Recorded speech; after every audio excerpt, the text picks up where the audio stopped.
காரியாபட்டியில் அரசு பேருந்து கவிந்து விபத்து. மதுரை தூத்துக்குடி தேசிய நெடுஞ்சாலையில் கட்டுக்குத்தகை கரிசல்குளம் விலக்கு அருகே சாலையை கடக்க முயன்ற அரசுப் பேருந்து மீது தார் பிளாண்ட் டாரஸ் லாரி மோதியதில் அரசுப் பேருந்து சாலையில் கவிழ்ந்து விபத்துக்குள்ளானது. பேருந்தின் ஓட்டுநர் நடத்துனர் சிறிய காயங்களுடன் காரியாபட்டி அரசு மருத்துவமனையில் அனுமதிக்கப்பட்டுள்ள நிலையில் காரியாபட்டி போலீசார் விபத்து குறித்து விசாரணை நடத்தி வருகின்றனர். தந்தி பார்வை செய்திகளுக்காக விருதுநகர் மாவட்ட செய்தியாளர் ப. அழகர்சாமி.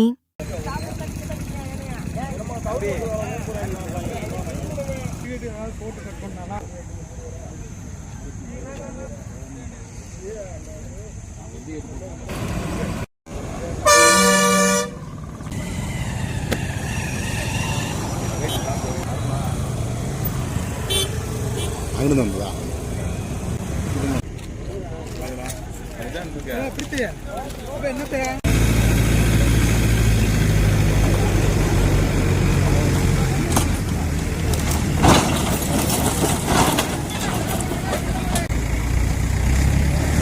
எந்த காரு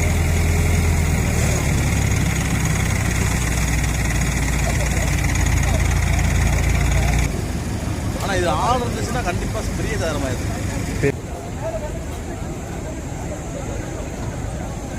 யார்